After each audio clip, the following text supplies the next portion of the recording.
And hello again, boys and girls. Welcome back to the stream. It's of course your host Marley Startled, and today I am just going to be doing a little bit of a meme. Really, it's just a meme video of me being an idiot for the most part. We're going to be building some railway guns as Bulgaria, seeing as many, seeing how many we can throw out, and seeing if that's viable as a strategy. So generally, you know my strategy now. You've seen my videos. Or you haven't, in which case, lol. In any case, we're going to go down here. There's obviously military. You know what I'll do. You know what I do, boys. Yeah, you know what I do. So this is going to be a railway gun only Bulgaria with some motorized if we can afford it. See if that works for us. And if it doesn't, it doesn't. Okay, I need to pause because I need to set up my trains.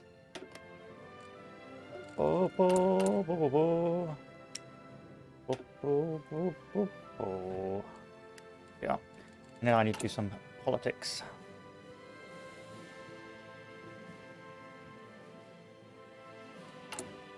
So generally, we're going to use our one of our research slots to rush down armored trains and railway guns, and then as soon as we get those railway guns, we're going to mass produce them.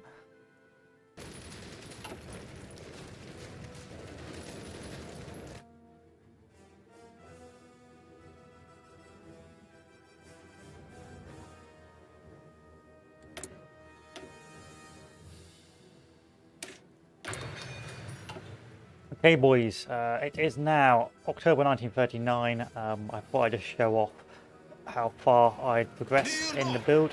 So you can see I've got my motorized, which are really just cookie cutter fillers, and I've got my 1, 2, 3, 4. I've got five railway guns, which of course I could use for Germany. The only problem is I can't get over to Germany because I don't have any rail lines. And so the problem with this build is that you need Romania to build a rail line connecting here to here, and you need a Romania who's joining the Germans early, otherwise you can't do anything. Still, pretty impressive for Barb. We'll see how well it goes and see if it does anything valuable. So now that we've made so many, I don't think we need... Well, we'll just make as many as possible just for the build. That plus 10% will hopefully be enough to really tide us over. Cool. See that the railway gun bombardment is providing support, and in consequence it should reduce the damage of the enemy by 10%. It's only a flat 10% debuff, but still better than nothing. Now, is it worth it all along the line? Potentially as a force multiplier, but you have to be somewhat careful not to end up sort of biting your nose off to spite your own face.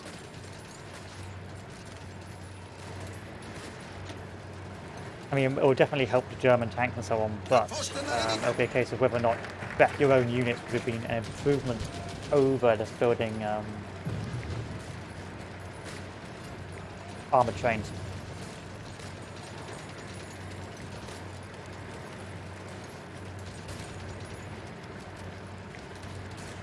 Way too expensive. Let's do cluster colonies. Actually, let's start going down. Russia, Balkans.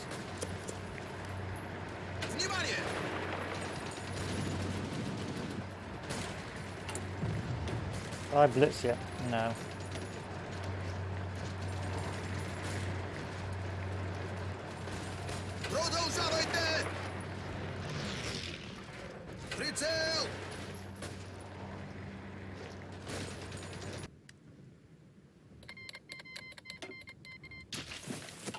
Okay, boys, that's me back. So I have done my bits and bobs and attempted to do the build.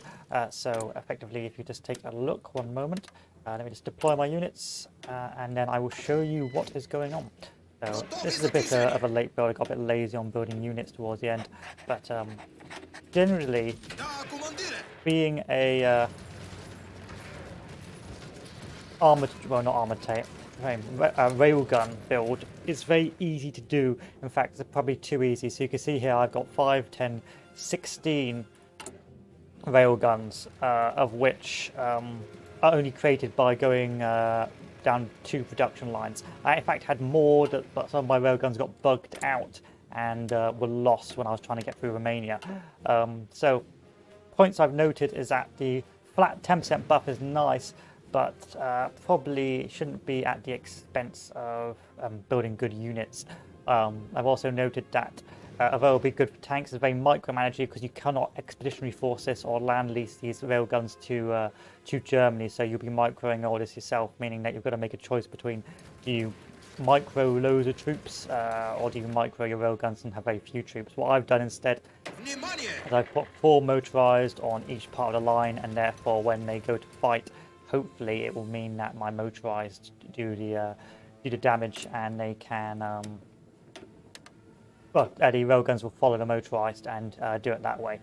This means that really it's very quite micro intensive as railguns, and for that flat 10% buff, well, it's probably not be all end. It's very good as a force multiplier if you want to assist Germany in that, but I don't think you need that many production lines on railguns. You can probably just have 1 production line on railguns. Yeah, it's probably a bit of an overkill. So what I can see is railguns potentially having a place going down a normal motorized rocket artillery build as Bulgaria. Just have 5 slots of these and prepare to research, and then you should be pretty good. We'll show it off now. So I'll join the war and then we will give it a go. So join wars, German-Soviet war. And here is the build for the motorized. You can see very basic motorized soft attack with a rocket artillery for the extra breakthrough. 20 org, so because of the demands in terms of resources, that's another point, demands of resources from building the railguns, it's actually very difficult to you actually do gimp your production a little bit, which is quite difficult to get back out of as Bulgaria. Not enough. It's just not as optimum as the mechanized rocket artillery or motorized rocket artillery, but it's still workable. It just means you'll be a bit weaker early on. But yeah, I would say just have 1 railgun slot. I mean, you could have railguns across the entirety of the line. I mean, I've got 5 railguns pretty much everywhere, which is a tad excessive, but I think as they can fight in most battles. Yeah, so really this is great. This is going to be very powerful along the line as a general force multiplier, but I don't think it's going to be all and end all.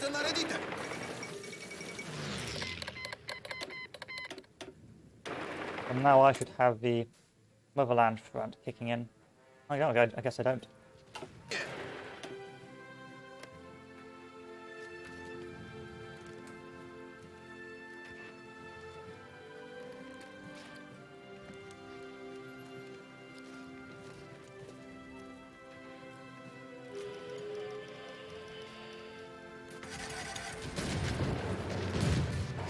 I think it was waiting for us to attack.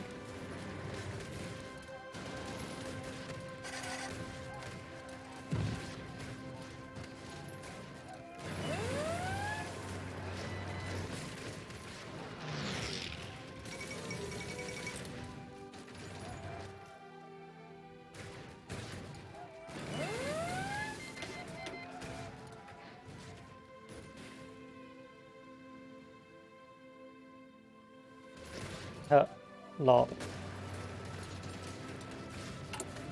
Although now I am out of manpower.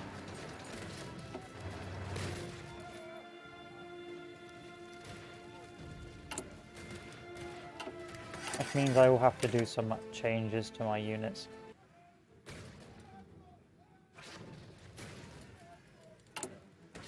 New update I haven't heard about. Not do anything.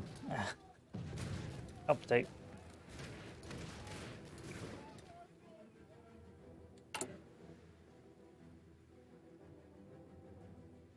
The Germans have got full supply everywhere. It's just they're not moving forward. See if the Allies will attack again. Seems like they will only attack when I attack, which is a bit pants because of course I'm Bulgaria, so it doesn't really help in the grand scheme of things.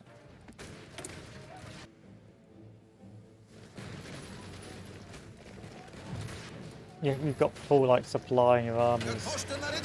You haven't really lost anything because you haven't been attacking.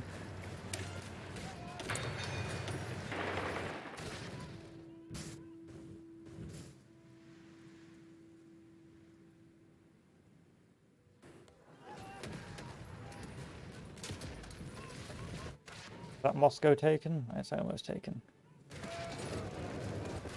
Good. Alright, we'll call it here. So, what do I think about the railway guns? So, they're quite useful as a force multiplier. That plus 10%, it's always nice to have. It's just like shore bombardment. But it's not going to save, it's not going to break an org wall by itself. You're still going to need good units, and you're still going to need, it's really just going to make a good attack even better, and a good defense even better. It's not really going to stop any really coherent, it's not going to turn the tables. It's not overpowered. Primarily there's a lot of micro involved with railway guns, and they're quite expensive to produce, but as you can see, we're just using 2, but I managed to get about 18 railway guns by November 1943, when in reality with one production roster I probably could have just tied it through the entire war. So do I think Bulgaria should be the railway gun producer? No. I think because of how many you can make with just one row, they can probably spare a research slot temporarily to make one row, and then. But the big problem is the micro is that you can't give railway guns away, and if you are going to micro railway guns, you can't do a lot else because of the nature of railway guns. You can't give them to other enemy. You can't give them to friendly armies. You can't give them to friendly battle plans, and so it can be a bit awkward to use them. Altogether, they're not bad. I will say, however, that.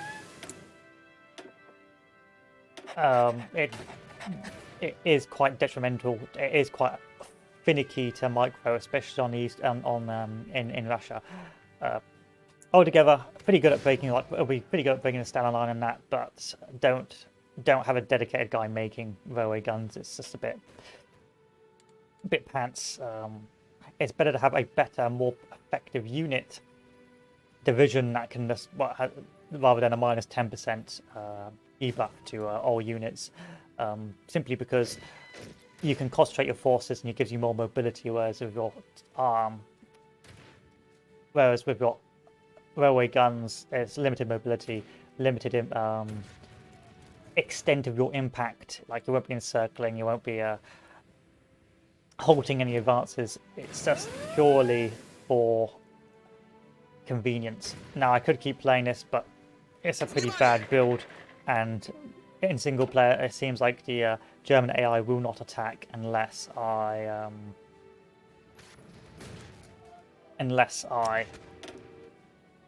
attack myself with railway guns, so it's a bit of a pain in the ass. Still, altogether, not bad. It just needs a bit more work in terms of, well, in terms of a build. You can't really have a build of it. It's just not worth it. Just as you can see as well, in terms of repair costs, you're going to end up having dedicated repair. So it's not bad dedicated repair. It's just a bit time consuming. Altogether, it's workable, but not a build. Something you build alongside your existing build because of how cheap they are to produce. As long as you build early those railway guns and you've got 5 military factories on early, you should have enough for whatever your needs are. So there you are. Anyway, boys and girls, that's me done. I'll see you all later, and look forward to the stream next time I'm on. So adieu.